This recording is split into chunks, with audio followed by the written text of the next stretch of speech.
പ്രധാനമന്ത്രിജിയെ കണ്ട് നമ്മുടെ സുൽത്താനുൽ ഉലമ തിരിച്ചു പോന്നപ്പോൾ ഏതോ പത്രക്കാർ ചോദിച്ചു, ഇന്ത്യ രാജ്യത്ത് മുസ്ലിമീങ്ങൾ സുരക്ഷിതരാണ്?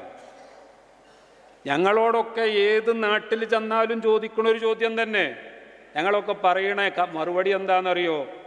V the people of India, we have a very very strong constitution. The preamble of our constitution itself gives a very clear picture what is India and what should be India. നമ്മുടെ India രാജ്യത്തിൻ്റെ ഭരണഘടനയുടെ കോൺസ്റ്റിറ്റ്യൂഷൻ്റെ preamble, അതിൻ്റെ മുഖവുരയിൽ തന്നെ സെക്യുലറിസവും സോഷ്യലിസവും സോവറിൻറ്റിയും ഡെമോക്രസിയും റിപ്പബ്ലിക്കാണ് എന്നതും മാത്രമല്ല, equality, അതുപോലെ തന്നെ fraternity, അതുപോലെ തന്നെ നമ്മുടെ ഫ്രീഡം എല്ലാം പറഞ്ഞ് ഇവിടെ ജാതി മത വർഗ വർണ്ണ ദേശ ഭാഷ ലിംഗ വ്യത്യാസങ്ങൾ ഒന്നും തന്നെ ഇല്ല എന്ന് ഇത്രയും കൃത്യമായി പറഞ്ഞ ഒരു ഭരണഘടന വേറെ ലോകത്തെവിടെയില്ല.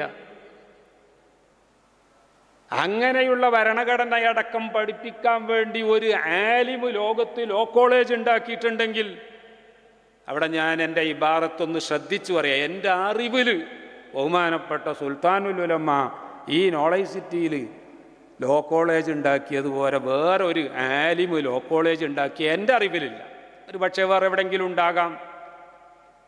ഞങ്ങളിന്ന് നൂറുകണക്കിന് വക്കീലന്മാർ കോടതിയിൽ ചെന്നിട്ട് ഈ ഭരണഘടന ഉയർത്തിപ്പിടിച്ചിട്ട് സംസാരിക്കുന്നവരും വാദിക്കുന്നവരും ഒക്കെയാണ്. ഇതുകൊണ്ട് തന്നെ ഞങ്ങൾ ലോകത്തെവിടെ പോയാലും പറയും, നിങ്ങളെ രാജ്യം മുസ്ലിം രാജ്യമാണല്ലോ, നിങ്ങളെ ഭരണഘടനയിലുണ്ടോ എല്ലാ മതക്കാർക്കും ഇതുപോലത്തെ സ്വാതന്ത്ര്യം നൽകുന്ന ഒരു ഭരണഘടന? ആർക്കും കാണാൻ പറ്റൂല. അതുകൊണ്ടാണ് ബഹുമാനപ്പെട്ട കാന്തപുരം ഉസ്താദ് പറഞ്ഞത്, as long as our constitution is protected, Muslims are protected here എന്നാണ് അതിൻ്റെ അർത്ഥം. ഈ ഭരണഘടന ഉള്ള കാലത്തോളം മുസ്ലിമീങ്ങൾ സുരക്ഷിതർ തന്നെ. അതേസമയം ഭരണഘടന വരെ വില വെക്കാത്ത ആളുകളുണ്ട്.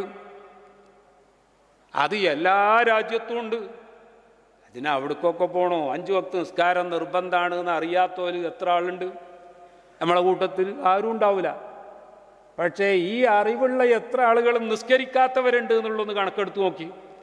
അള്ളാഹു നൽകിയ ഭരണഘടന അംഗീകരിക്കാൻ അതിൻ്റെ ആൾക്കാരായ നമ്മൾ തന്നെ തയ്യാറാകുന്നില്ല എങ്കിൽ ചില നിക്ഷിപ്ത താല്പര്യക്കാർ ഭരണത്തിലെത്തുമ്പോൾ അവർക്ക് അനുകൂലമായി ഭരണഘടന മാറ്റാനും മറ്റുമൊക്കെയുള്ള ശ്രമം നടത്തും. അതിനൊക്കെ നേരിടാനുള്ള സംവിധാനം വരെ കൃത്യമായി പറഞ്ഞച്ച ഒരു ഭരണഘടനയാണ്. ഞാൻ ആ ഭാഗത്തേക്ക് കടക്കുന്നില്ല. പ്രിയപ്പെട്ടവരെ, എല്ലാവർക്കും സ്വാതന്ത്ര്യം, എല്ലാവരെയും രക്ഷപ്പെടുത്തണം. അപ്പം ഞാൻ പറഞ്ഞത് കാന്തപുരം ഉസ്താദിൻ്റെ അത്തരം പ്രസ്താവന വരെ വെച്ചുകൊണ്ട് ബഹുമാനപ്പെട്ടവരെ അറ്റാക്ക് ചെയ്യാനൊരുങ്ങാണ്.